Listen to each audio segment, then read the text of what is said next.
Hello everyone, welcome back. আসসালামু আলাইকুম। কেমন আছেন আপনারা সবাই? আমি আলহামদুলিল্লাহ ভালো আছি। আজকে আমি আপনাদের সাথে শেয়ার করছি সামুদ্রিক কোরাল মাছের মজাদার একটা রেসিপি। চলুন চলে যাই মূল রান্নায়। প্রথমে চুলায় আমি একটা কড়াই বসিয়ে নিয়েছি, এতে আমি পরিমাণ মতো তেল দিয়ে নিয়েছি। আমার তেলটা যখন একটু গরম হয়ে আসবে তখন আমি এতে পেঁয়াজ কুচি অ্যাড করে নিব। আপনারা একটু পেঁয়াজ কুচি বেশি করে দিতে চেষ্টা করবেন। পেঁয়াজ কুচি যত বেশি দিবেন মাছের ঝোলটা তত বেশি ঘন হবে, মজাদার হবে। আমি আরও অ্যাড করে নিয়েছি 3-4টি কাঁচামরিচ। এবার আমি আস্তে আস্তে নেড়ে চেড়ে পেঁয়াজগুলোকে হালকা ভেজে নিব।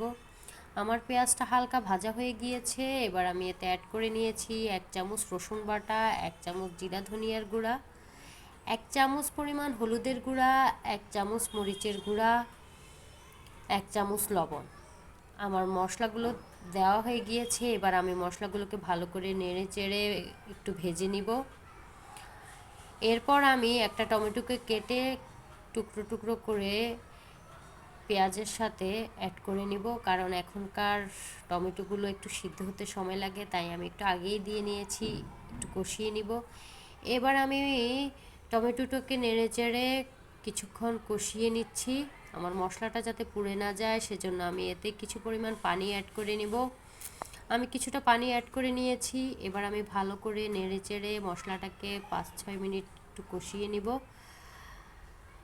আমার মশলাটা প্রায় কষানো হয়ে গিয়েছে। এবার আমি পরিষ্কার করে রাখা মাছগুলোকে একটা একটা করে দিয়ে নিচ্ছি।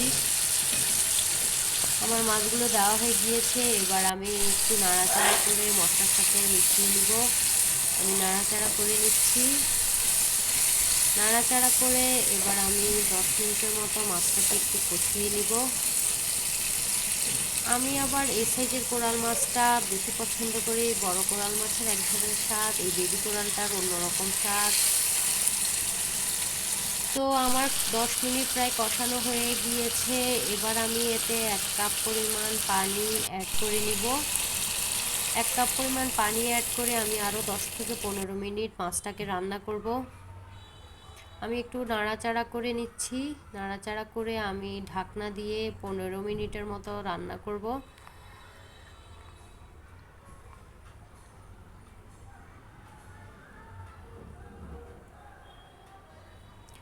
আমার প্রায় 15 মিনিট রান্না হয়ে গিয়েছে। এবার আমি ঢাকনা উঠিয়ে দেখব আমার রান্নাটা কেমন হয়েছে। আমার মাছের ঝোলটা হালকা মাখা মাখা হয়ে এসেছে। রান্নাটা প্রায় শেষের দিকে। তো আমি একটু হালকা নাড়াচাড়া করে নিব। বেশি নাড়াচাড়া করলে মাছটা ভেঙে যাবে, তাই আমি চারপাশ থেকে একটু হালকা করে নেড়ে চেড়ে দিচ্ছি। এরপর যে জিনিসটা না দিলে মাছের স্বাদটা আসবেই না, আমি এখন সেই জিনিসটাই অ্যাড করব। আমি কিছুটা ধনিয়া পাতা দিয়ে দিব মাছের মধ্যে, কারণ সামুদ্রিক মাছে ধনিয়া পাতাটা না দিলে ভালোই লাগে না। তো আমার ধনিয়া পাতা দেওয়া হয়ে গিয়েছে এবং আমার রান্নাটা প্রায় শেষ। আমি এবার চুলার জালটা নিভিয়ে দিব।